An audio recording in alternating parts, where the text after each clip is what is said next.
Lis Matthieu 5, 13, 14 et tu prends Matthieu 25, 1 à 13. Tu prends les textes et tu les liras au fur et à mesure que je te ferai signe. Commence par Matthieu 5, 13, 14. À partir du verset 1. Prends Matthieu 7, tu lis verset 7. Matthieu 7, verset 7. Matthieu chapitre 7, verset 7. Demandez et l'on vous donnera. Cherchez et vous trouverez. Frappez et l'on vous ouvrira. 8. 8. Car quiconque demande reçoit. Celui qui cherche trouve. Et l'on ouvre à celui qui frappe. Suis-moi. Demandez et l'on vous donnera. Écoutez, bien-aimés, ne soyez pas passifs avec Dieu. Ne soyez pas passifs. Soyez actifs. Il dit lui-même, demandez et l'on vous. Ne soyez pas passifs. Comment? Oh, que sa volonté soit faite seulement. Que ta volonté soit faite seulement. Oui, nous recherchons la volonté de Dieu. Mais qu'est-ce qu'il dit ici? Je travaille aussi, ma fille, mon fils, avec ta volonté. Ne soyez pas passifs. Soyez actifs. La vie spirituelle est aussi active. Et la visitation de Dieu, c'est aussi ton action. Comment? Demander et frapper. Celui qui se relâche dans sa demande abandonne. N'arrête pas de demander selon la volonté de Dieu. N'arrête pas. Soyez actifs. Ne perdez pas votre espoir à demander. Quand tu perds ton espoir à demander, tu dis, s'il le veut qu'il fasse. Non. Rappelle-lui continuellement sa parole. Regardez Matthieu 8 à côté, versets 1 et 2. Matthieu chapitre 8, verset 1. Lorsque Jésus fut descendu de la montagne, une grande foule le suivit. Et voici, un lépreux s'étant approché se prosterna devant lui et dit, Seigneur, si tu le veux, tu peux me rendre pur. Vous voyez? Est-ce que Jésus est descendu et il est allé vers le lépreux pour le guérir? La Bible dit quoi? Un lépreux s'étant approché. Soyez actifs si vous voulez voir la visitation de Dieu. Parfois, vous n'allez pas sentir le besoin de prier. Allez dans la prière, priez. Parfois, vous n'allez pas sentir le besoin de lire la Bible. N'attendez pas. Allez et lisez la Bible. Soyez actifs avec Dieu. Le lépreux s'est approché et Dieu l'a visité. Je vous pose la question, s'il restait loin et puis disait, oh, s'il veut, il va venir vers moi. Est-ce qu'il allait être guéri? On n'allait jamais. La Bible dit qu'il s'est approché. Quand tu t'approches, tu fais preuve d'un acte de foi. Aujourd'hui, ce dimanche matin, qu'est-ce que tu as fait? Tu t'es approché. Oui, tu as fait preuve d'un acte de foi. Lorsqu'on lance par exemple une convocation d'un jeune, qu'est-ce que tu fais? Tu t'approches. C'est un acte de foi. La visitation de Dieu n'est pas passive. Il peut arriver un moment donné de votre vie. Tellement il y a certains sujets qui ne sont pas exaucés, vous pouvez devenir passif. Quand on lance par exemple des fiches, vous dit donner des sujets de prière, je dis qu'il fasse sa volonté dans ma vie et moi je ne sais pas pourquoi prier. Maurice Serulot explique quelque chose qui m'a béni à l'école du ministère. Il dit que quand Dieu l'a visité par sa grâce comme Moïse et il a entendu la voix audible. Et Dieu ne lui a pas dit seulement, Maurice, voici ce que je vais faire de toi. Il lui demande, Maurice, que veux-tu de cette vie? Vous me suivez? Est-ce que vous savez, regardez, Jésus s'approche du lépreux, mais Jésus ne vient pas guérir sa lèpre. Vous comprenez? Mais quand il s'approche de lui, il veut voir en lui sa foi. Quelqu'un peut dire à Dieu, non, moi ne me guéris pas, non, moi ne me touche pas, non, je n'ai pas besoin. Mais vous devez être actifs comme des enfants qui frappent. Qui frappent pourquoi? Parce qu'ils savent toujours que leur Dieu exauce. Quand vous n'avez plus la foi, vous n'êtes plus actif. Vous venez à l'église, mais vous ne croyez plus que Dieu visite. Or, je crois que Dieu visite. Qu'est-ce que ça signifie? Tu peux entrer ici même avec un besoin financier. Et tu ne sais même pas comment faire. Mais par la foi, tu t'approches de Jésus. Et tu sors d'ici. Et Dieu te visite. Pourquoi? Parce que tu as frappé. Vous voyez, frapper sans vous lasser, c'est une attitude éternelle. Ceux qui se lassent perdent la foi et se découragent. Ne soyez pas de ceux qui se lassent. Quand vous vous lassez, vous ne venez plus aux réunions de prière. Ne soyez pas ici. Est-ce que tu peux saluer ton frère ou bien prendre la main de celui qui est à côté de toi? Dis-lui, ne te lasse pas de faire ce qui est bien. Garde sa main. Dis, ne te lasse pas de faire ce qui est bien. Et pas lui. Dis, je ne sais pas ce que tu es en train de faire actuellement, qui est bien. Mais je veux t'encourager, ma soeur. N'abandonne pas. Persévère. Amen. Prends maintenant le deuxième texte que je t'ai donné. Matthieu 5, verset 13. Vous êtes le sel de la terre, mais si le sel perd sa saveur, avec quoi la lui rendra-t-on? Il ne sert plus qu'à être jeté dehors et foulé aux pieds par les hommes. Vous êtes la lumière du monde. Une ville située sur une montagne ne peut être cachée. Amen. Arrête-toi là. Chrétien, est-ce que tu réalises ce que Jésus te dit ici? Vous savez que la saveur du sel est unique sur la terre. Vous le savez? C'est ça. La saveur du sel est unique. Et Jésus est en train de te comparer au sel pour te dire quoi? Toi, chrétien, tu as une saveur en toi qui est unique dans tout ce monde. Il a mis une substance en toi, une valeur en toi qui est unique dans le monde entier, que le monde n'a pas. Parce qu'en réalité, si tu perds ta saveur, le monde ne peut pas restaurer ta saveur. La saveur que Dieu t'a donnée est comme un parfum. La saveur que Dieu t'a donnée est une vie, est une gloire qui est en toi. Et le monde n'a pas cette gloire-là. Le monde n'a pas la joie, la vie que tu as dans ton âme. Lorsque tu adores par exemple Dieu et que l'amour de Dieu remplit ton être et que sans t'en rendre compte tu pleures de joie, le monde n'a pas cela. L'attitude de venir se prosterner devant Dieu et dire Seigneur, je t'aime. Et tu sens une présence, une paix qui t'inonde. Le monde n'a pas cela.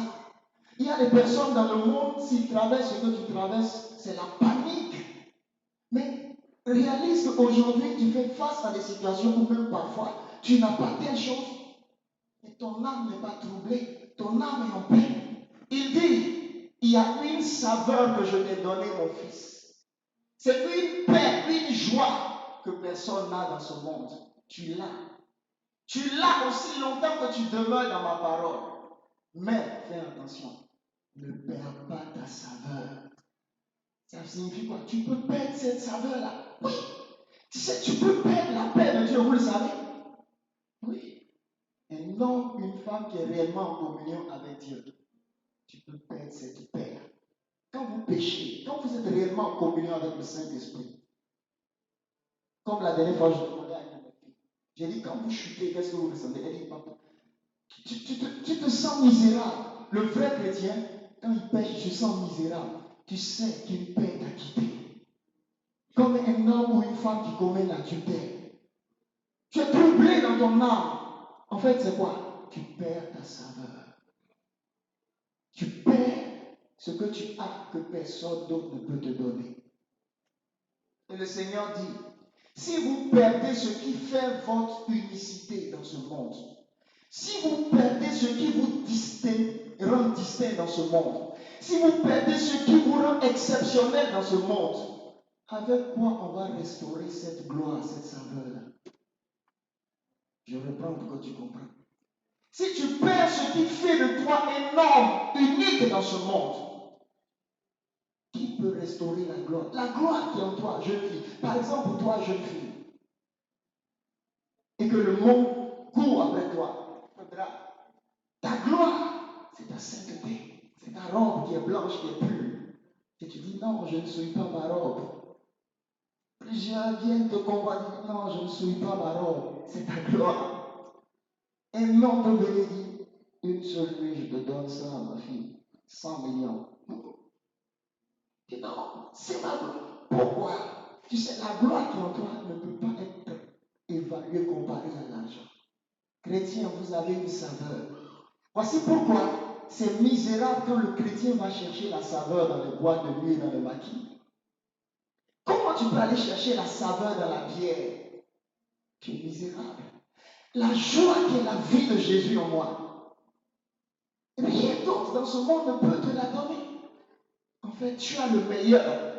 Tout ce que tu as besoin, tout ce dont tu as besoin, c'est de découvrir davantage la grandeur de celui qui est en toi. Et de laisser cela se développer, s'épanouir. Oh Seigneur, ne laisse pas le monde voler ta saveur. Si tu perds cette saveur-là, même le monde ne peut plus rien faire. Si tu perds cette saveur, même le monde ne peut plus rien faire pour toi parce qu'eux-mêmes, ils ne peuvent pas te restaurer cette saveur-là.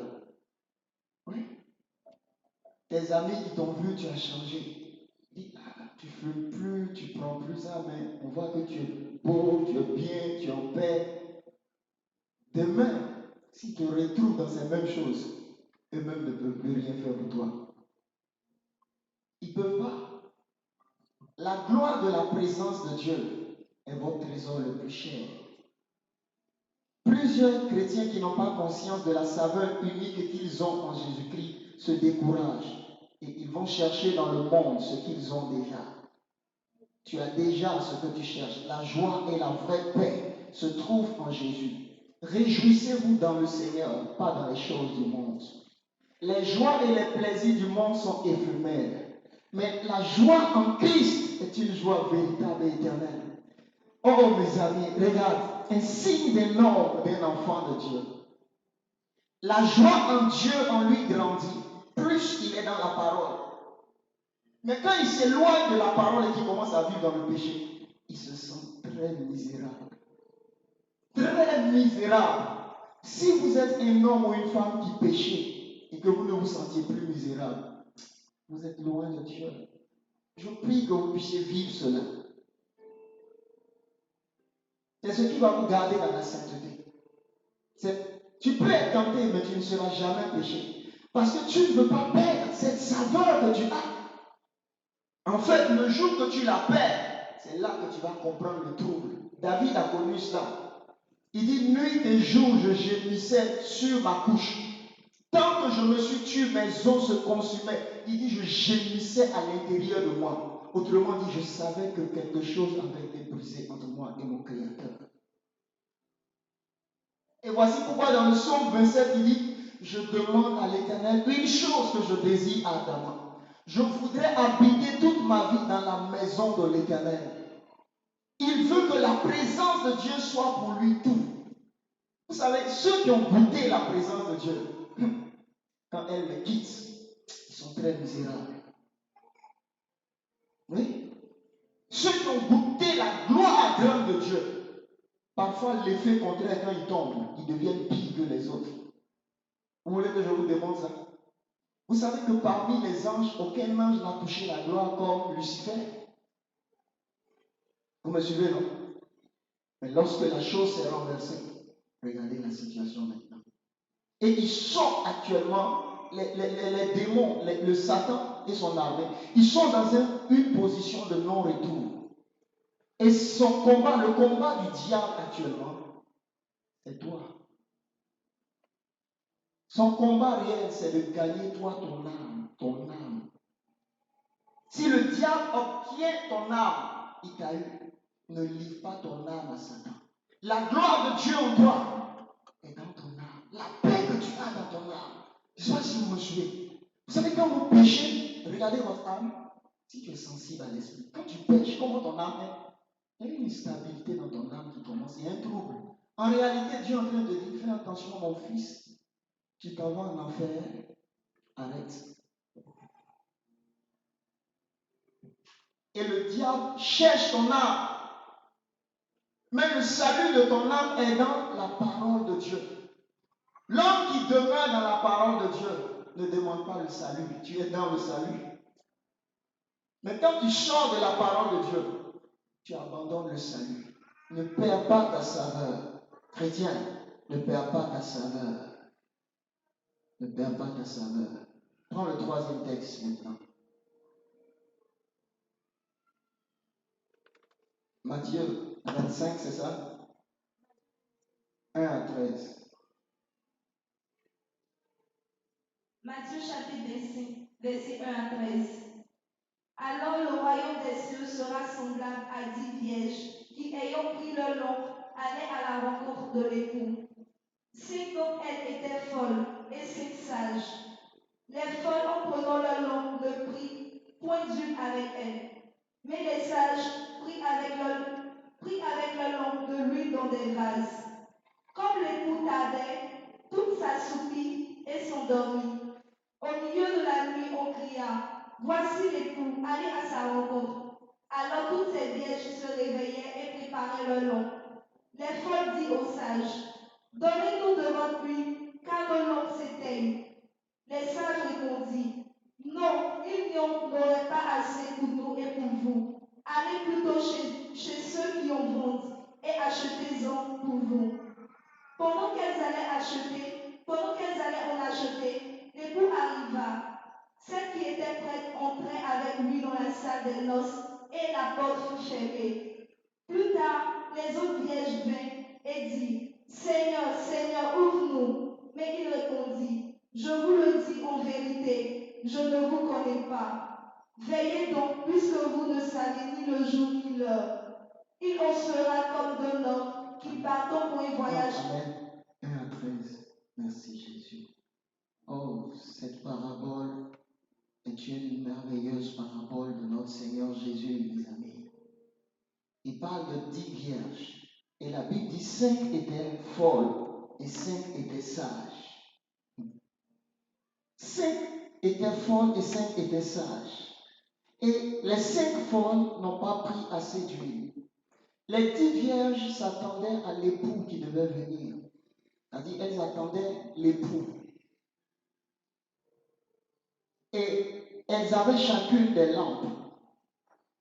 Mais 5 ont pris de l'huile dans leurs lampes et 5 autres n'ont pas pris assez d'huile.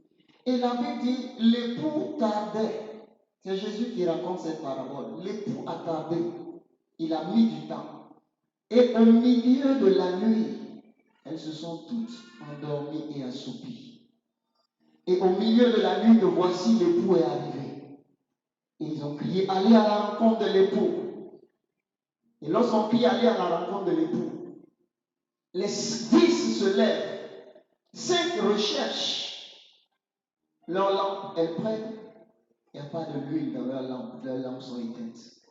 Les 5 autres, leur lampe est allumée. Et l'époux reçoit les 5 dont les lampes sont allumées. Mais les 5 autres dont les lampes sont éteintes sont laissées. Cette parabole révèle quelque chose de grand, mes amis. Révèle quelque chose de grand. L'époux ici symbolise notre Seigneur Jésus-Christ. Aujourd'hui, l'époux tarde à venir. Il tarde expressément. Car la Bible dit, il en sera de l'avènement du Fils de l'homme comme au jour de Noé. Les gens mangeaient et buvaient. Et lorsqu'on leur disait que les déluges allaient venir, ils disent, oh, oui, parce que la chose tardait. Il tarde à venir. Et il ne tarde pas parce qu'il veut la ruine, mais il veut le salut de plusieurs. Une chose qui est en train de se passer, beaucoup ne croient plus au retour de Jésus. Jésus reviendra véritablement. Jésus reviendra. Mes amis, Jésus reviendra. Et le temps qui nous est donné, c'est le temps pour l'époux de tarder. La période que nous avons maintenant, c'est la période que l'époux donne à l'église pour tarder. C'est la période d'attente. Dans cette période-là, il envoie ses envoyés, suivez-moi bien. Ces envoyés que nous sommes, que tu es aussi, pour faire quoi? Oh Seigneur. Pour éclairer les lampes et les lanternes. en annonçant la parole et l'évangile qui peuvent embraser la vie des hommes. Les messagers sont ceux qui apportent, qui annoncent pour dire, préparez-vous mes amis, l'époux arrive. Celui qui est venu viendra. Le même qui est venu, qui a été crucifié, qui est parti, le même reviendra. L'époux reviendra. Mais le Seigneur nous dit une chose. Les 10 sont vierges, mais il y a 5 qui sont folles et 5 qui sont sages. En réalité, le Seigneur compare l'attitude de certains chrétiens à de la folie. L'attitude de certains chrétiens qui ont aussi entendu le message ressemble pour le Seigneur à de la folie. Parce que, imaginez-vous Israël. Israël, tu as vu le Dieu d'Israël fendre la mer Rouge en deux. Israël, on ne t'a pas parlé de lui, mais tu as vu la puissance de ce Dieu-là. Tu as vu de quoi il est capable. Tu as marché dans cette mer, Israël. Tu as vu la manne descendre, tu as mangé. Israël, tu as vu la caille, tu as mangé. Tu as vu l'eau sortir du rocher. Autrement dit, tu as eu les preuves dans ta vie chrétienne. Tu as eu les preuves de la certitude et de la vérité de ce Dieu. Tu n'es plus à un moment ou à un niveau où tu peux mettre en doute la réalité de ce Dieu, de sa présence. Oui, il arrive à un moment donné. Si toi-même tu dis que ton Dieu n'existe pas, c'est que tu es un très grand menteur. Certains ont eu réellement une expérience, une visitation de Dieu. Oui, tu es réel. Réel, mes amis.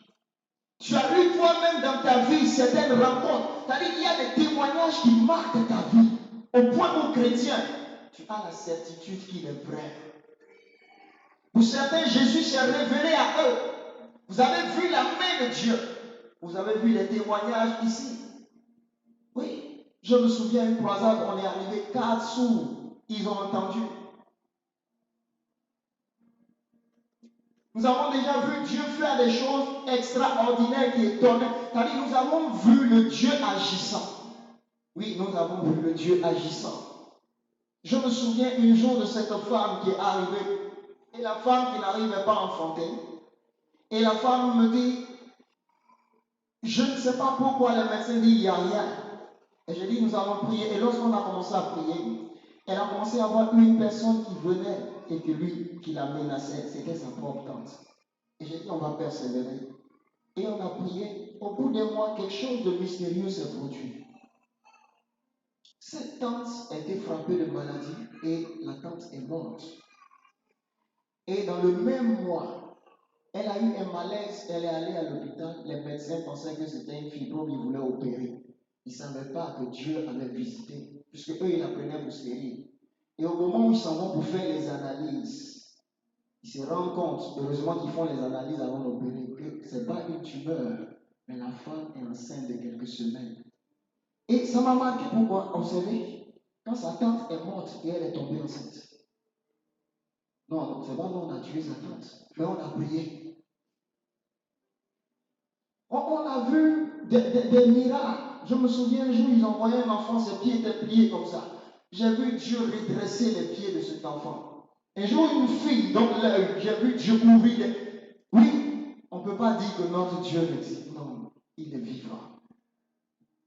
Il est vivant. Je me souviens de cette femme qui avait cette bosse ici, cette tumeur. Et la tumeur a disparu. Et la personne dit, mais comment? Non, on a vu le Dieu vivant à l'œuvre, mes amis. Nous savons que ce n'est pas un conte, ce ne sont pas des histoires. Il est le Dieu vivant et réel. Moi-même, mon témoignage, ce bras qui devait être amputé.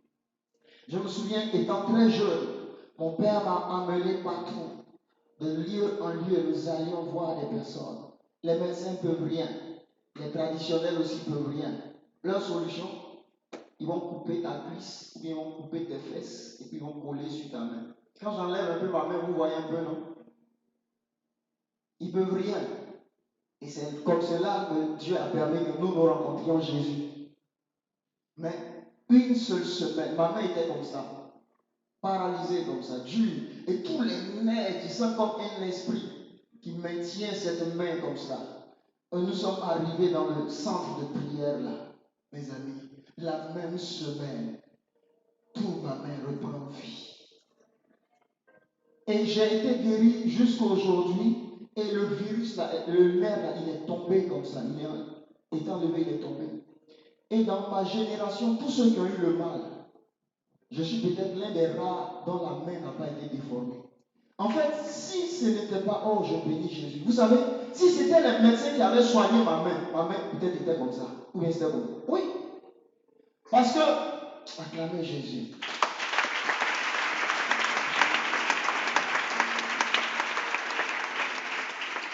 Parce que mes amis même au lycée qui avaient ce mal, d'autres ont fait 1 an, d'autres, leur main est restée comme ça.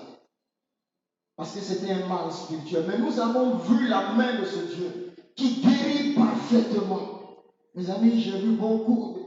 Un jour, un homme m'a appelé, mes amis, un homme de Dieu. Et quand ils m'ont appelé, et l'Esprit de Dieu m'a dit, va. Et je suis arrivé, j'ai vu son pied. J'étais effrayé. Son pied était comme cela.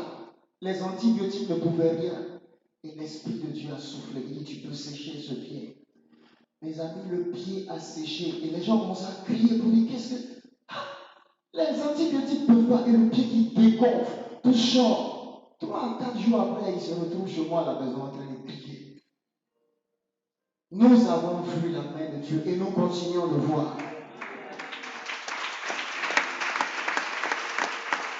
Ici même, on a les témoignages. Il y a une de mes filles, est-ce qu'elle est là même? La soeur de... Appelle-moi son nom. Marie-Paul. Est-ce que Marie-Paul est là? Quand Marie-Paul venait ici, c'était un mort qu'on nous a emmené. Oui, si elle était là, c'était effrayant. Le jour où on envoyait Marie-Paul à la veille, tout le monde avait peur. Il y a eu un silence, c'était un mort. C'est un mystère effroyable sur la vie de la fille. C'est parce qu'on ne prend pas une photo chaque jour pour dire, montrer sur Internet, pour faire une vidéo, pour faire une publicité de miracle. Oui. C'est parce qu'on ne le fait pas et ce n'est pas aussi notre objectif. Mais nous avons vu la main de Dieu. Mes amis, ce que les médecins ne peuvent pas faire, Dieu lui-même a opéré et reconstitué le corps de cette jeune fille. Ceux qui l'ont vu au début, ça faisait peur. Nous-mêmes, on est partis, on a ça. Et nous savions que les médecins ne pouvaient rien faire, l'homme ne pouvait rien faire. Mais l'homme de Galilée a fait le miracle. Alléluia. L'homme de Galilée a fait le miracle. L'homme de Galilée a fait le miracle. Mes amis, nous avons vu la main de Dieu plusieurs fois. Je me souviens de cet homme qui est venu ici, 30 ans d'accident et ses côtes derrière étaient paralysées. Je lui ai donné un jour, jeune, et il ne m'a pas dit, il ne m'a jamais parlé de ce mal. Et il était venu pour un problème financier.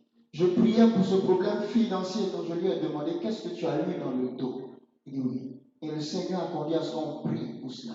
Mes amis, jusqu'à aujourd'hui, il a été guéri miraculeusement de cela. Comment Dieu a reconstitué ses os, je ne le sais. Qu'à 30 ans d'infirmité, il ne peut pas s'asseoir comme ça. Il s'arrête comme ça, il souffre. Et Dieu l'a guéri miraculeusement. Mes amis, je ne peux pas douter et mettre en doute la puissance de Dieu. Non, non. Un jour, il nous envoyait un enfant mort. Il mourait, il partait. Il mourait, l'enfant était mort. Et nous avons vu Dieu ramener l'enfant à la vie. La dernière fois, la femme est venue ici avec l'enfant. La dernière fois, quand j'étais quelque part, un de mes amis a eu un mal au bras. Il est allé, les chirurgiens disent qu'ils allaient amputer parce que le mal allait pourrir la main. Les chirurgiens, les docteurs, ils disent il faut qu'on coupe, sinon ça va dévorer toute ta main. Non, Dieu est puissant. Et il est venu le dimanche, le Saint-Esprit dit mon fils, tu peux sécher ce bras. Mes amis, on a prié ça. Le dimanche, quand ça arrive, le dimanche prochain, la main était sèche. J'ai dit, va remontrer ça au chirurgien. Afin qu'ils sachent qu'ils sont limités. Afin qu'ils sachent que le Dieu d'Israël est au-dessus de tout. Mes amis, il n'y a pas de maladie dont Dieu ne peut pas guérir un homme. Ne limitez jamais la puissance de Dieu dans votre esprit. Votre Dieu est puissant. Oui, nous avons vu. La Bible dit, et nous avons connu qu'il est le Dieu vivant et le véritable. Voici pourquoi le Seigneur s'étonne pour dire, Si vous savez que je ne mens jamais, que je dis la vérité, si vous savez que de toute ma vie, je n'ai jamais dit une parole fausse, s'il vous plaît, mes enfants, pourquoi vous mettez en doute le fait que je vous ai dit que je reviendrai? Méditez là-dessus. Pourquoi est-ce que vous vivez comme si vous n'allez pas quitter la terre? Vous êtes voyageurs et étrangers sur la terre. Et le Seigneur dit en fait, ce que vous êtes en train de faire, c'est comme de la folie, mes enfants. Je vous ai averti qu'il y a un jugement qui arrive. L'histoire de Sodome et Gomorrhe, jusqu'aujourd'hui, il y a des traces. L'histoire du déluge, il y a des traces. Ce n'est pas des histoires, des contes. C'est des choses qui sont arrivées réellement. Et vous savez, l'une des raisons pour lesquelles il a gardé Israël, pour que tu regardes la Bible et tu vois que ce n'est pas faux, ce n'est pas une histoire racontée, mais qu'elle est vraie. C'est l'une des raisons pour lesquelles, même si Israël pêche comme ce peuple-là, il est mon peuple, ils sont le signe de moi. En regardant Israël, vous pouvez voir Dieu. Oui. En regardant Israël, vous pouvez voir Dieu. En réalité, ce livre n'est pas un livre de contes, ce n'est pas un livre faux. La parole est vraie. Et voici pourquoi il traite certains chrétiens de fous. Pourquoi? Il dit, c'est une folie, mon fils, que tu aies entendu ces grands mystères, que tu aies vu et connu que je suis le Dieu Tout-Puissant, et que tu es en train de négliger ainsi ta vie chrétienne. Pourquoi est-ce que tu gardes ta vie chrétienne ainsi, mon fils? Pourquoi est-ce que tu investis tant peu dans ta vie chrétienne? Suivez ce que j'ai à vous dire. Car c'est ce que les 5 folles ont fait. Elles avaient une lampe, mais elles n'ont pas investi assez dans la lampe. Suivez-moi. Vous savez, les paraboles, une chose que je vais vous dire concernant les paraboles, quand vous allez étudier les paraboles, vous devez savoir une chose, parce que les paraboles ont une logique. Les paraboles ne sont pas interprétées comme des contes comme ça, non. C'est des messages prophétiques. C'est-à-dire qu'ils sont chargés de vie et puissance que le Seigneur doit aider vague après vague pour t'aider à comprendre. En fait, il avait tellement de choses à enseigner qu'une seule parabole peut contenir 100 enseignements. Je répète. Il avait tellement de choses à enseigner, il n'avait pas assez de temps. Alors il se sert des paraboles pour remplir beaucoup de mystères. Et il dit à un, prends tel mystère, explique. Prends tel, explique, prends tel. En fait, les paraboles sont chargées de multitudes d'enseignements. Donc, suivez bien l'enseignement, mais ne cherchez pas forcément à... Non, vous ne pourrez pas comprendre comme cela. Mais en comprenant ce que je suis en train de dire, vous comprendrez bien. Ces 5 formes ont fait une chose. Elles n'ont pas pris le soin d'investir ce qui avait de la valeur dans la lampe.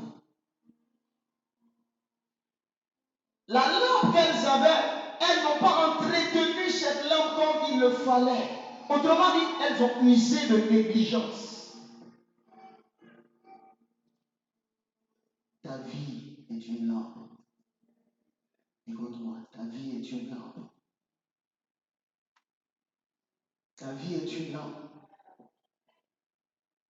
Quand l'époux viendra, nous n'aurons pas des lampes physiques comme cela.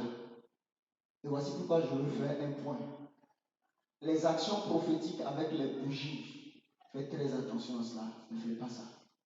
Pour que je vous prévienne. Vous savez pourquoi j'ai arrêté beaucoup d'actions prophétiques? Parce que les gens ont mis le mystique dans les... Ne faites pas les actions prophétiques avec les bougies. Il y a le mystique derrière. Tu sais ce que je vous dis. Quand vous allez quelque part, on vous donne les actions prophétiques avec bougies, fil rouge attaché ici. Ne faites pas ça.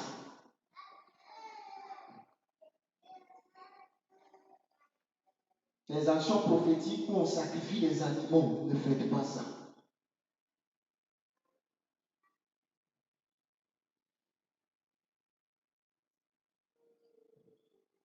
Voyez une chose.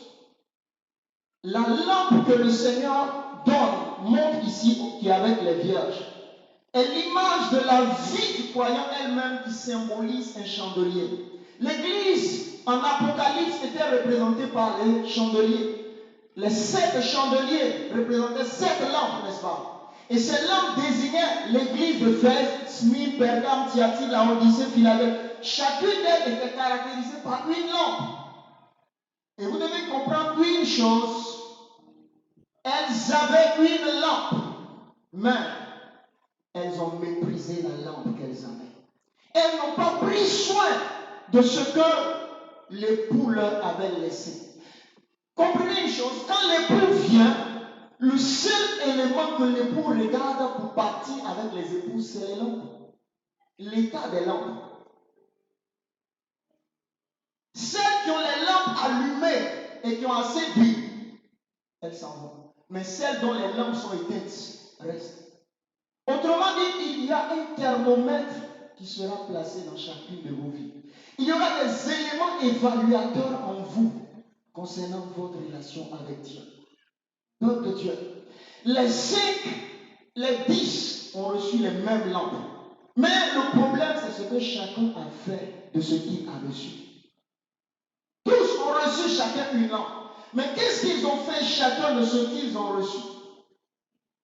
Vous devez savoir une chose, c'est que le monde cherchera à...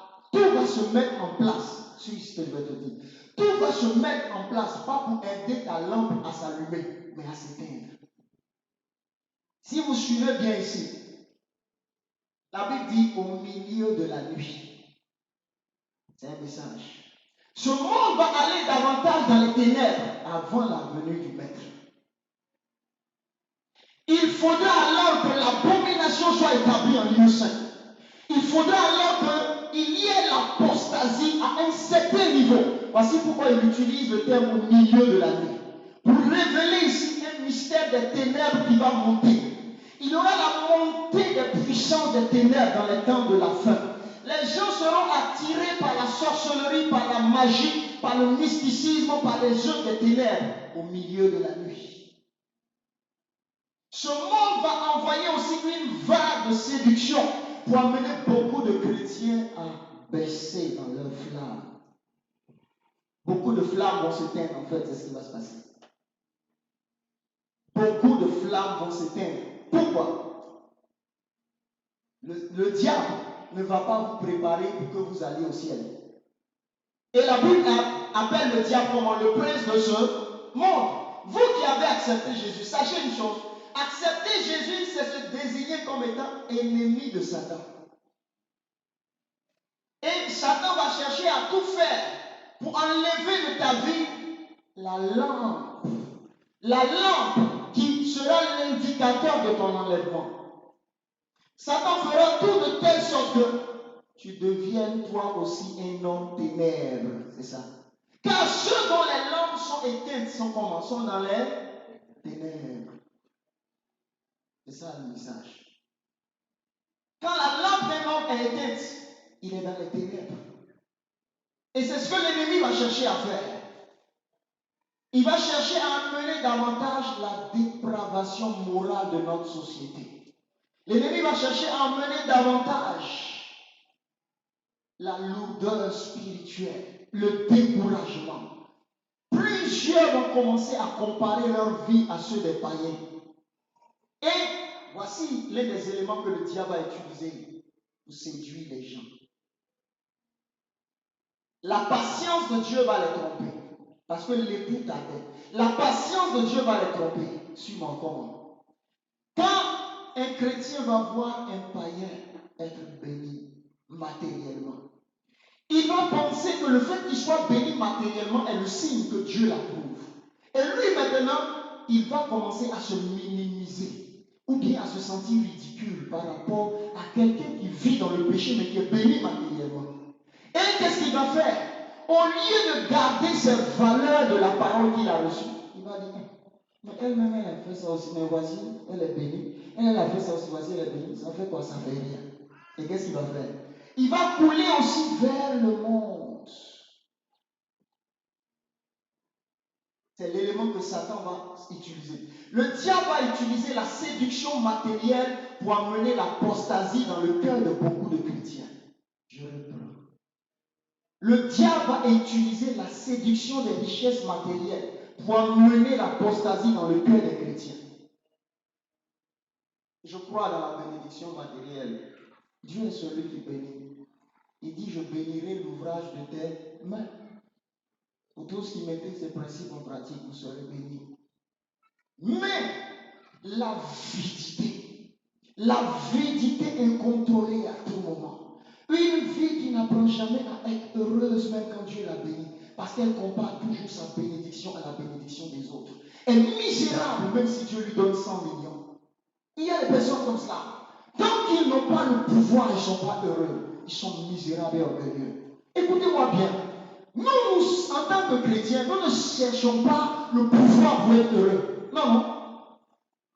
Un réel chrétien, enfant de Dieu, n'est pas intéressé à dominer les autres. Et on va vous dire, enseigner des choses, que ça vous aide. Un chrétien ne cherche pas à écraser ou dominer les autres. Un chrétien, un vrai chrétien, est caractérisé par une chose. Il cherche d'abord le salut de son âme et le salut de ceux que Dieu lui a confiés. Quand le diable te détruit, ta tête est emportée vers les grandes choses et tu méprises les petites choses. Désir de dominer, désir de pouvoir régner. Regardez bien une chose. Dieu va chercher David. Regardez bien, il va chercher Saül. En réalité, Dieu cherche des gens qui sont en train de se cacher. Et Dieu les cherche pour venir les placer. Dieu va chercher Gédéon. Gédéon dit non, je suis le plus petit. Lorsque la motivation de paraître est grande, alors Dieu doit davantage tempérer. Sinon, si tu parais avec un mauvais cœur et un mauvais sentiment. En réalité, l'homme que Dieu élève n'est plus intéressé à l'élévation. Vous ne comprenez pas. Je dis, l'homme que Dieu élève n'est plus intéressé à l'élévation.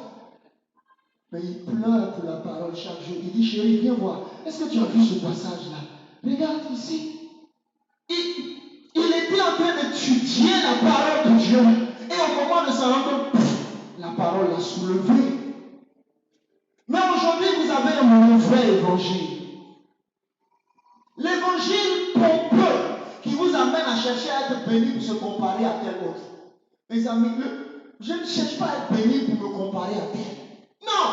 Vous savez, tu peux être milliardaire et marcher dans ta tête.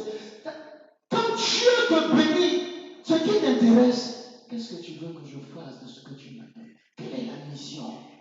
C'est pour faire ceci, aide ceci, faire ceci, construire des églises. Simplement. Mais vous voyez, quand vous commencez à vivre selon le monde, cherchant à montrer toujours l'orgueil vous enfle. Et ça, c'est le problème de l'Africain. Et voici pourquoi nous n'arrivons pas à être développés. Nous n'arrivons pas à être développés parce que lorsque quelqu'un devient ministre, il dit c'est maintenant l'occasion pour moi de manger. Oui, c'est maintenant l'occasion pour moi de... Mais nous ne soupirons pas après. Qu'est-ce que je dois faire en bien? Chaque fois qu'on vous élève davantage, priez beaucoup pour que Dieu vous dise qu'est-ce que je dois faire par rapport à ce que tu m'as confié. Parce que l'élévation sera fonction d'un jugement aussi élevé. L'élévation sera fonction d'un jugement aussi élevé.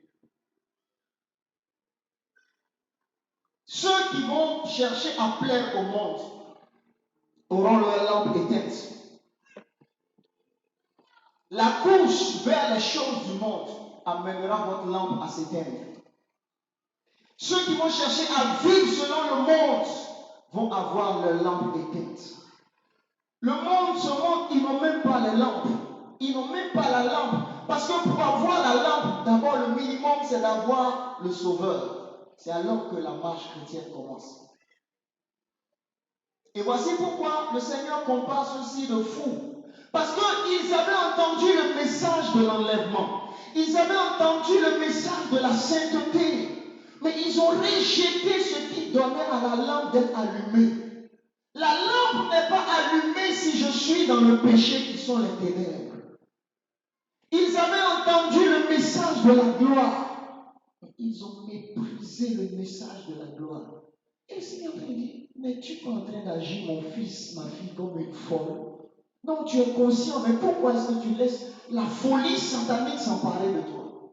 La folie du monde, il dit quoi? Mangeons, buvons, demain nous mourrons. Oh, enjaillons-nous là, la vie est courte, n'est-ce pas? Oh, mes amis, c'est une folie. Ne courez pas vers la folie du monde. La folie du monde qui est dans l'orgueil de la vie, le désir de paraître, l'arrogance. La folie du monde qui est dans un mauvais cœur, un cœur toujours méchant, cherchant à torpiller les autres. La folie du monde est meurtrière. Elle conduit à l'enfer. Le Seigneur leur fait ce reproche-là. Vous aviez la vérité, mais vous avez méprisé la vérité. C'est ce pourquoi vous êtes considérés comme des fous. En réalité, vous étiez tous des sages. Mais l'homme qui abandonne la sagesse agit comme un fou. Je reprends. Car la parole de Dieu est la parole de sagesse. L'homme qui s'attache à la parole de Dieu embrasse la sagesse. Mais celui qui méprise la parole, la rejette. En fait, il rejette la sagesse. La sagesse est l'élément clé du salut de l'âme. Je reprends. La sagesse est l'élément principal du salut de l'âme. La Bible dit quoi? Jésus-Christ, notre sagesse. L'apôtre dira Christ. Oui, Christ, notre sagesse. Oh Seigneur Jésus, tu es merveilleux. Regardez bien les choses. La vie dans les ténèbres sera surprise par l'enlèvement. La vie dans les ténèbres sera surprise par le retour de Jésus. En fait, la venue du Messie va surprendre toute l'humanité. Tout le monde a été surpris. Tout le monde a été surpris. Même les 10, les 5 autres, tous ont été surpris. Le fait d'être surpris n'est pas mauvais, mais c'est d'être prêt. Je reprends quelque chose. Je peux être surpris à tout moment, mais quand tu es prêt, tu es serein, tu es en paix. Quand on était au lycée, le professeur ne nous disait pas les interros le jour. Il arrivait, ça va, prenez les feuilles. Tout le monde se regarde. Tu es surpris. Ceux qui sont préparés, ils sont contents, mais d'autres disent, monsieur, il faut annuler. Mais celui qui est prêt, il ne veut pas qu'on annule. Quand tu es prêt, quelle que soit la surprise, oui, tu peux être prêt malgré la surprise. Qu'est-ce que ça signifie d'être prêt? Suivez-moi. Ceux qui sont prêts sont ceux qui ont médité les instructions que le professeur a données. Suivez bien les enseignements. Ceux qui sont prêts, parfois la veille, ils sont restés au pied du livre, n'est-ce pas? Et le lendemain, ils attendent. Ceux qui sont prêts, en fait, sont ceux qui ont examiné les cours. C'est pas vrai? Ceux qui sont toujours prêts, ils ont dit, ah oui, en fait, c'est ça. Ah, je reprends, c'est ça. N'est-ce pas ce que la Bible dit? Il dit, si vous vous jugez avant le temps, vous ne serez pas jugés. Ceux qui sont prêts, c'est ceux qui ont examiné leur vie à la lumière de la parole. Quelle est la dernière fois que tu as lu la Bible et tu réalisais que tu étais en face d'un miroir? Certains vous lisez la Bible et disent, ah ça c'est telle soeur, ça c'est tel frère. Non! Donc même ils lisent la Bible pour chercher d'abord des messages. Non! Écoutez-moi bien, quand vous lisez la Bible, allez d'abord méditer. Quand Dieu nous a appelés au départ, Dieu ne nous a pas appelés pour commencer une église. La voix que j'ai entendue bien, il dit reprenez les méditations matinales. Méditation matinale. La parole de Dieu médite. Lis. Qu'est-ce qu'il dit ici? Qu'est-ce qu'il dit ici? C'est ça. Plusieurs foyers ne méditent plus la parole. Vous ne méditez plus. Attendez, comment vous pouvez être spirituel sans la méditation de la Bible? Vous vous trompez. En réalité, écoutez-moi bien, la lampe ne peut pas être maintenue allumée sans la substance. La substance, c'est la parole. Ta vie, regarde, il dit ta parole est une lampe à mes pieds, une lumière sur mon. Comprenez une chose, plus vous aimez la Bible, votre vie devient comme lumière. Oui. Plus sa joie à aimer la parole et à la lire, la lumière déborde en lui. Parfois même tu vois cela sur l'éclat de son visage. Parce que la parole a tellement rempli son âme qu'elle est vivante en lui. La parole est la lumière de la lampe. Ceux qui méditent la parole, pas d'abord, mais pour eux-mêmes. La Bible dit, voici, ne vous parlez pas. Et tu lis cela, tu dis, ah, regarde comment je viens de parler à ma femme. Le Saint-Esprit te dit, il faut lui présenter ses excuses. Non. Et puis tu fais quoi? Et tu passes dessus dans ton esprit et puis tu continues. Il y a des gens qui lisent mais ils ne s'arrêtent jamais. Ils lisent seulement. Moi j'ai lu la Bible 100 fois. Tu as lu la Bible 100 fois mais tu ne l'as pas lu. La lecture abondante sans l'obéissance égale à 0. Je reprends. À quoi me sert d'avoir lu tout le texte et je fornique? La lecture abondante sans la sainteté, c'est 0. La lecture commence à devenir vivante quand elle rencontre le cœur, l'âme et l'esprit. Qu'est-ce qui se passe? C'est un échange entre moi et la parole. Je la tiens dans ma vie. Je vous dis une chose, le chrétien qui aimera la parole de Dieu réussira sa vie chrétienne. La première vision quand Dieu m'a appelé, c'est la Bible que j'ai vue. La Bible en feu, mais qui ne se consume pas. La Bible que vous voyez n'est pas un livre simple. Dieu n'a pas dit cela aux gens. La Bible dit c'est poussé par l'Esprit de Dieu que les gens ont parlé de lui. Les apôtres et les prophètes n'ont pas écrit comme cela. C'est ça qui trompe les gens. Quand tu lis Hébreu, quand tu lis Hébreu, tu t'arrêtes. Qui a écrit ça? Ce n'est pas un homme qui a écrit ça. C'est Dieu qui a écrit au travers des noms. C'est ça qui trompe les personnes. Cette Bible a amené le message de Dieu pour l'humanité. Et ceux qui suivent le livre finiront aussi dans le grand livre de souvenirs. Je reprends. Ceux qui suivent le livre finiront aussi dans le grand livre de souvenirs. Car la Bible dit quoi? Un livre de souvenirs fut ouvert. Il y a un livre de vie, il y a un livre de souvenirs. Ceux qui suivent le livre, vous savez, ils abondent tellement dans les fruits de l'esprit qu'arrivé à un moment donné, même, des anges viennent se poser sur eux comme ça. Il y a des gens, quand ils viennent te remonter, ils viennent te saluer, tu sens les anges autour d'eux. D'autres aussi, quand ils viennent, tu dis, ah, ça va pas. Je vais vous dire quelque chose. Quand les démons commencent à vous attaquer beaucoup, le combat n'est pas dans la chair, c'est dans votre esprit. Un démon ne vient pas vous attaquer simplement.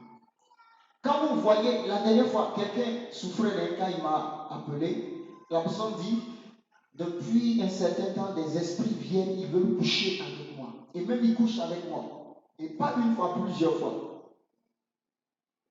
Je sais une chose. Chaque fois qu'une porte s'ouvre, c'est par cette porte que l'ennemi cherche à rentrer.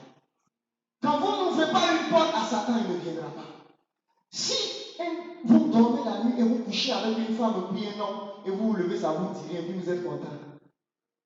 Oui, tu es marié spirituellement et tu aimes ça. Il reviendra encore demain. Mais quand tu te lèves, tu dis non. Parce que dans ma petite expérience du ministère de la délivrance, je vais vous dire un mystère que vous ne savez pas. Ceux avec qui vous couchez, ils prennent le visage des hommes. Ce n'est pas des hommes, c'est des démons. Mais c'est que vous ne savez pas. Ils peuvent prendre le visage même de quelqu'un. Parfois même, ce n'est pas la personne. Et la personne, elle était fâchée, elle a appelé la personne qu'elle a vu coucher avec elle. La personne dit quoi? Moi, je n'ai même pas de pensée pour toi. Hein?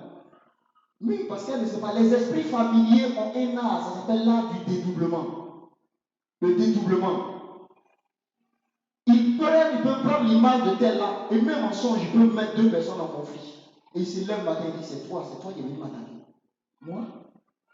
Oui. Mais quand vous êtes ignorant spirituellement, vous prenez tous vos songes là pour la réalité.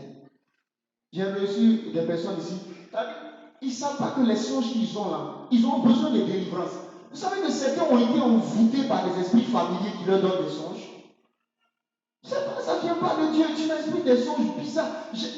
Enfin, je ne veux pas te choquer pour te dire, oh, toi aussi, ton songe là, Va prier, Dieu va te délivrer. J'ai vu, tu avais un cigare. Moi, je m'ai vu cigare. On ne sait pas. Et puis après, tu dis, non, tu avais une culotte.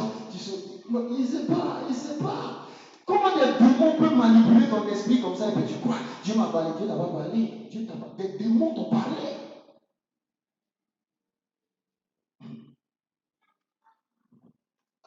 Vous savez, je sais ce que j'ai plein de cas comme ça. Et tu ne peux pas aider de telles personnes jusqu'à ce qu'ils s'arrêtent pour dire, ce songe-là, ce n'est pas Dieu. Il y a des songes qui sont de Dieu. Il y a d'autres qui ne sont pas de Dieu. Comparer. Et plus tu compares et tu pries, tout deviendra clair et tu sauras les songes qui sont de Dieu et les autres songes qui ne sont pas de Dieu. Oui. Et il arrive à un temps où tout devient de Dieu. Ouais. Il arrive à un temps où tout devient de Dieu. Où tous les songes que tu négliges entraînent des catastrophes. Tous les songes que j'ai négligés, j'ai eu les conséquences. Tout. Mais il y a eu un temps, des songes bizarres, comment que j'explique aux gens même, ça n'a ni tête ni queue. Quand tu es dans cette étape-là, il ne faut pas prendre que Dieu te parle, cherche la délivrance bien. Non, il faut accepter, moi aussi, il faut accepter.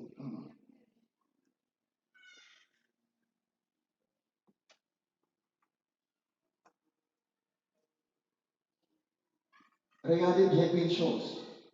Le ciel reconnaît le ciel. Ceux qui vivent dans la sainteté vivent le ciel. Ceux qui vivent dans la sainteté transportent le ciel. L'époux vient avec le ciel et il vient enlever les amis du ciel. Les 5 sages sont les amis du ciel. Sont ceux qui ont gardé leur lampe, ils entretiennent leur lampe. Ils ont entretenu leur lampe parce qu'ils ne savaient ni le jour ni l'heure. Puisque tu sais que ça va surprendre, chaque jour sois prêt. Autrement dit, ne sors pas de cette maison-là en conflit avec ton époux. Ne dors pas la nuit en conflit avec ton épouse. S'il y a une situation, pardonnez-vous et couchez-vous en paix. Autrement dit, je dois me rendre prêt chaque jour parce que la chose ne dépend pas de ma raison ou de mon pas. Ce n'est pas parce que tu avais raison dans un problème que tu as dormi avec la colère que Dieu va dire, ah, tu avais raison, je vais t'enlever. Il va regarder la parole qui dit, lorsque vous vous mettez en colère, ne péchez point, que le soleil ne se couche point sur votre. N'as-tu pas entendu cela? Seigneur, ça là c'était trop fort, je ne pouvais pas. Même si c'était trop fort, mets-toi à genoux. Oui, quand c'est plus fort que vous, Dieu sait ça. Mettez-vous à genoux, dis Seigneur, aide-moi. Ça c'est difficile de parler. Viens visiter mon cœur. Avant même, avant que tu finisses de prier, une présence de Dieu tombe sur toi. La dernière fois, j'étais allé à un programme. Une jeune fille est venue.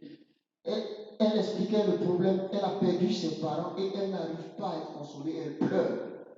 Et je ne savais pas ce qu'il fallait faire. Et le Saint-Esprit m'a révélé ce qu'il fallait faire au moment. Et quand je l'ai fait, la fille est tombée comme évanouie dans un sommeil. Les gens voulaient la réveiller. J'ai dit, ne la touchez pas, laissez-la. Dieu est en train de la guérir. Un jour, une femme est venue, il y avait un tel problème dans son foyer. Quand on a commencé à prier, elle est tombée aussi évanouie comme cela. J'ai dit, laissez-la. Il y a des situations où Dieu doit travailler dans la personne parce que, humainement parlant, elle ne peut pas. Son âme, sa tête ne peut pas supporter. Et quand elle sort de là, qu'est-ce qui m'est arrivé? C'est-à-dire, du coup, la vie peut reprendre en elle. Quand vous vous sentez faible, venez auprès de votre Père. Votre cœur est entre ses mains. Alléluia. Il peut transformer votre cœur, il peut le purifier, il peut le façonner. Oh, mes amis, je vais terminer, je n'ai pas encore terminé, mais allons-y encore regardez la même histoire. Regardez une chose qui me marque. Il dit, oh Seigneur, tu es merveilleux. Merci Jésus. Donne-moi un peu de temps, je termine tout à l'heure.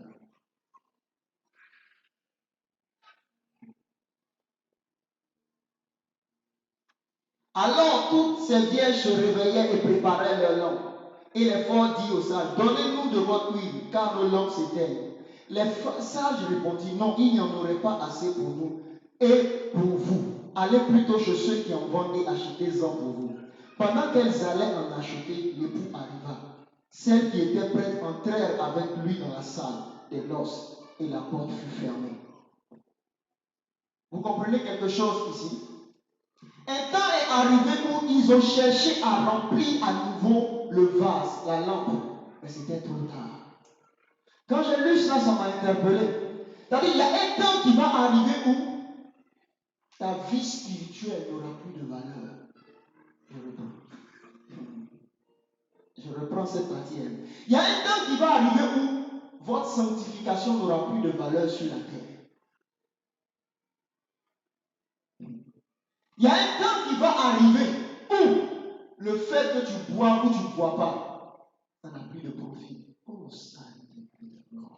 Il y a une saison qui est marquée pour l'évaluation de l'obéissance. C'est l'image des gens ici qui veulent se racheter en retard. C'est l'image des gens ici qui pensent qu'ils ont tout le temps. Ils disent, j'ai encore le temps. J'ai encore le temps. Mais Dieu dit, il y a une saison où mon fils, quelle que soit ta sainteté, cette sainteté ne peut plus te sauver. Parce que tu as passé le temps de ton évaluation, c'est fini. C'est ici. Regardez, ils veulent se racheter, mais c'est fini parce que l'époux a déjà pris l'église. Il y a un temps qui arrive où tu vas dire, je vais me sanctifier encore, mais c'est fini, il ne reviendra plus, mes amis. Il ne reviendra plus parce qu'il n'y aura pas deux enlèvements. Écoutez-moi bien. C'est aujourd'hui même que je dois comprendre que ma vie, ce n'est pas comme une copie et on va me donner après une autre copie pour les copier. Il n'y a pas un brouillon où je dis, ça c'est le brouillon de ma vie, après je vais vivre l'original de ma vie. La vie que tu es en train de vivre là, c'est ta seule vie, tu n'en auras pas une autre. Et je dois comprendre une chose que je dois peser bien. Parce qu'arrivé à un moment donné, je vais vouloir me retourner en arrière pour corriger les choses que j'ai faites, mais je ne pourrai plus. C'est maintenant que je dois m'appliquer. Qu'est-ce que je suis en train de dire? Je m'étonne parfois dans mes rencontres des gens qui sont mariés plus de 20 ans, 25 ans, ils sont vieux. C'est à ce temps de 50, près de quel âge, ils voient maintenant de reconstituer sa vie, mettre cette femme de côté. Bon, je n'arrive pas à comprendre. C'est-à-dire, je dis, mais tu es trop vieux, papa. Ce n'est pas le moment. Actuellement, on prépare l'enlèvement. Ne pensez pas que vous avez tout le temps. Ne pensez pas. La vie, c'est une traversée. C'est un voyage et tu t'en vas. Il arrive à un moment donné où c'est fini. Tu ne peux que aider les autres. Mais toi, c'est fini. Tu t'en vas. Quand vous vous mariez, par exemple, sachez que vous venez de traverser un pont. On ne retourne plus. Tu t'en vas de là-bas. Il y a un temps où vos dîmes et vos offrandes n'auront plus de valeur. Il y a un temps où construire une église n'apportera rien sur la terre. Parce que l'Esprit de Dieu n'est plus là. C'est fini. Il y a un temps où, c'est ce temps où nous sommes là, c'est ce temps où les dons et les offrandes ont une valeur. Mais maintenant, c'est fini, tu dis, je vais me racheter. Tu vas vider ton compte en banque pour amener. Le ciel dit, cette offrande-là, ça ne monte plus au ciel, ça n'a plus de valeur dans le royaume. Parce que le moment où tu devais le faire, tu es resté égoïste, tu n'as pas voulu le faire, tu n'as pas cru. La porte est fermée maintenant, mon fils, ma fille. Ma prière pour chacun de nous, que la porte pour nous ne soit pas fermée avant le temps. Et que pendant le temps de notre pèlerinage, nous ayons la sagesse et non la folie. Je reprends quelque chose. Pendant le temps de mon pèlerinage, que j'ai la sagesse et non la folie. Car il y a un temps qui arrive où tu ne pourras plus rien racheter ni rien rattraper. La Bible dit c'est aujourd'hui le jour du salut. Si vous entendez sa voix, mon Dieu, si ce n'est pas vos cœurs, vous n'avez pas tout le temps, peuple de Dieu. Je vous le dis la vérité. Confiez-vous à Dieu de tout votre cœur. Vous n'avez pas tout le temps. Le retour de Jésus-Christ va surprendre l'humanité entière. Jésus est réel, mes amis. Ceux qui ont rencontré l'époux ont veillé sur lui. Ceux qui ont rencontré l'époux sont ceux qui avaient une relation avec l'époux. Ceux qui ont rencontré l'époux sont ceux qui avaient une relation avec l'époux. Vous savez une chose, que c'est l'huile qui donne la flamme à la lampe. De cette même manière, s'il n'y a plus l'huile, la lampe est morte, elle n'est pas vivante. Regardez une plante. La plante est morte sans la sève qui coule dans la plante. c'est la même chose. Mais vous savez que la sève qui coule dans les branches ne vient pas naturellement. Elle dépend de la communion de la branche avec le tronc. Qu'est-ce que je veux te dire? La lampe reconnaît la lampe. La lumière que l'époux reconnaît, c'est la lumière de l'Éternel en toi. Mais cette autre lumière, il ne la reconnaîtra pas. Les mécanismes que je vais chercher à fabriquer après pour obtenir le salut ne me sauveront pas. Vos bonnes œuvres ne vous sauveront pas. La seule lumière qui peut sauver provient de la sève originale. Je vais dire quelque chose ici de central. La seule lumière qui sera enlevée, ce n'est pas la lumière des bonnes œuvres. La seule lumière qui sera enlevée, écoutez, c'est la lumière des nations. La Bible dit, voici, je l'ai établi comme étant la lumière des nations. Vous comprenez? Il est l'admirable conseiller, le prince de la paix et le prince de la vie. Jésus-Christ lui-même est le fondement de l'enlèvement des normes. Si Jésus-Christ est centré et établi dans la vie des normes, la gloire est forte. Autrement dit, quand Dieu viendra enlever, il viendra pour enlever ceux qui ont Jésus en eux. Le Seigneur ne vient pas enlever quelqu'un qu'on dit se comporte bien. Oui, un bon comportement ne sauve pas. Le fait non, même si tu ne bois pas, ça ne te sauve pas. Même si tu ne commets pas l'impudicité, ça ne te sauve pas d'abord. Ce qui te sauve, c'est la présence de la lumière elle-même. Il dit, je suis la lumière du monde. Celui qui me suit ne sera pas dans les ténèbres. Je veux te poser une question. Est-ce que Jésus est dans ta vie? Est-ce que Jésus est dans la vie de tes amis que tu dis que tu aimes? Est-ce que Jésus est dans la vie de tes parents? Si tu aimes tes parents, quand tu les vois, pleure pour que Jésus vienne en eux. Qu'ils abandonnent les fétiches. N'ayez pas peur de la mort, vous qui avez Jésus. Je reprends. N'ayez pas peur de la mort, vous en qui Jésus est établi. Car celui qui s'appelle le ressuscité a vaincu la mort. Vous qui avez Jésus-Christ en vous, n'ayez pas peur de ce dont les hommes ont peur. Ne vivez pas une vie dans la crainte, paralysée dans ce monde. Il n'y a plus de travail, on est foutu, la vie est dure. Non, ne vivez pas ainsi. Vous avez en vous la gloire de Dieu elle-même, la lumière du monde. Jésus dans ma vie. Tu sais, celui qui en toi est glorieux. Mais pourquoi tu vis comme cela? Je me souviens, oh mes amis, on a vécu des situations, je dis, oh Jésus, regarde, ne change pas. Ce qui doit te donner plus d'assurance dans ce monde, ce n'est pas les biens d'abord. C'est Jésus dans ta vie. Jésus dans ta vie. Ayez la révélation de cette lumière. Quand vous entrerez à la maison ce soir, allez avec la gloire de la lumière de Jésus en vous. Quand oui, que même les esprits méchants de vos bâtiments dégagent parce que la gloire et la lumière viennent dans ce lieu. Vous savez, vous devez entrer chez vous aujourd'hui avec la lumière principale qui est Jésus. Je veux proclamer, prophétiser que lorsque tu vas entrer ce soir, ce jour, la gloire de Dieu, la lumière de Dieu sera forte. Et lorsque tu vas tendre les mains, la lumière de Dieu va réjaillir dans toute la maison. Parce que le nom de Jésus que tu vas proclamer va amener la lumière dans toute cette maison. Oh Jésus, même dans les chambres. Vous savez, quand la lumière de Dieu est établie en vous, la sorcellerie fuit. Quand la lumière de Dieu est établie en vous, une sorcière mystique ne peut pas t'attaquer. Quand la lumière de Dieu est établie dans ta vie, si la sorcellerie avait prévu cette année de te dévorer, ce n'est pas possible. Car la gloire de Dieu qui envoie terrasse les ténèbres. Oh mes amis, celui que je suis est la lumière du monde. Et cette lumière est dans ma vie. Elle est dans ta vie. Elle ne t'abandonne jamais. Parce qu'il dit, je suis avec vous tous les jours jusqu'à la fin du monde. Ma fille, lorsque tu vas au marché, la lumière marche avec toi. Lorsque tu es assis à ta table en train de vendre, la lumière est avec toi. Et la gloire de Dieu t'environne. Je déclare, je décrète sur ta vie, dans le nom de Jésus-Christ de Nazareth, que la lumière de Dieu soit forte sur ta vie. Tu sais, je serai dans une entreprise. Les gens vont voir la lumière de Dieu en moi. Vous savez, il y a eu une époque, même dans l'histoire de l'humanité, qui est appelée l'époque des Lumières. Parce que les gens ont commencé à manifester une intelligence, une sagesse particulière. J'ai une bonne nouvelle pour nous. J'ai une bonne nouvelle pour nous. Nous avons la plus grande des lumières. Nous avons la plus grande des lumières. Jésus-Christ de Nazareth. Alléluia. Cette lumière est en toi. Dans toute circonstance dans laquelle tu vas te trouver, tu peux être limité. Mais la lumière qui est en toi n'est pas limitée. Tu peux lui demander de l'aide, il viendra. Tu peux l'appeler pour dire aide-moi. Il se présentera. Alléluia.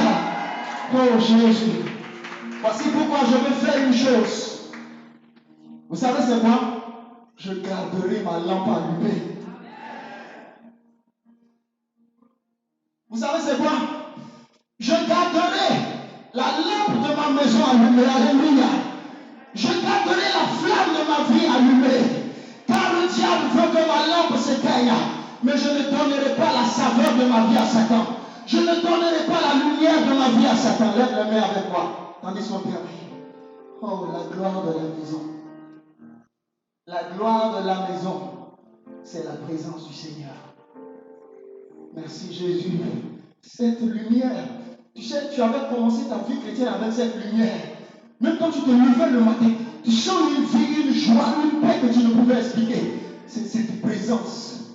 C'est cette lumière que Dieu doit restaurer en nous. Oh Jésus, cette lumière qui est en toi, écoute-moi, elle attire les miracles et les solutions de toi. Quand la lumière est en toi, les anges rendent ministère. Parce qu'il dit, vous verrez désormais le ciel ouvert et les anges monter et descendre sur le Fils de l'homme. Oh Jésus, je veux que tu fasses la prière tandis que tes mains sont levées, que tu parles au Seigneur. La lumière de ma vie, la lumière de ma maison. Merci Jésus.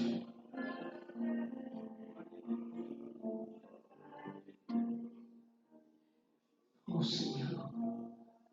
Oh Seigneur. Oh Seigneur.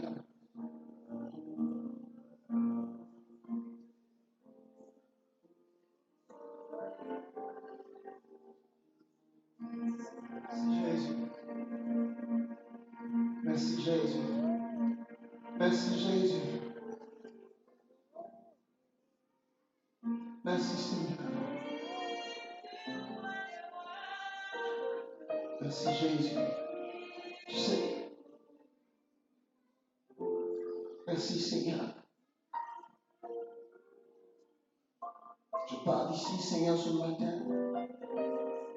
avec quelque chose de merveilleux de nouveau qui est la gloire de sa présence. Oh, c'est la gloire de la maison.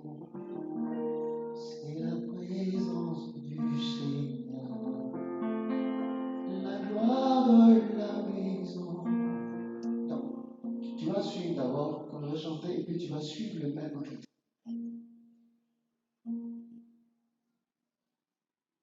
La gloire de la maison, c'est la présence du Seigneur. La gloire de la maison, c'est la présence du Seigneur. La gloire de ma maison, c'est la présence du Seigneur. Oui, la gloire de ma maison, c'est la présence de Jésus. La gloire de ma maison, c'est la présence du Seigneur. La gloire de la maison, c'est la présence du Seigneur. La gloire de la maison, c'est la présence du Seigneur. Oh Yahweh, viens remplir ce lieu. Oui, la gloire de ma maison, c'est la présence du Seigneur. Oui, la gloire de ma maison, c'est la présence de l'agneau. La gloire de la maison, c'est la présence du Seigneur. Mon éternel, viens remplir ce lieu. La gloire de ma vie, c'est la présence du Seigneur. La gloire de ma vie, c'est la présence de Yahweh. La gloire de ma vie, c'est la présence du Seigneur. Ô Éternel, viens remplir ma vie. Est-ce que tu vas dire au Seigneur ce matin? Viens remplir ma vie, Seigneur. Dis, Seigneur, que ma lampe soit à nouveau allumée, Jésus. Que ma lampe soit à nouveau allumée, Jésus. Et que je ne sois pas surpris par les ténèbres. Jour et nuit, que ma lampe soit allumée. Oui, Seigneur.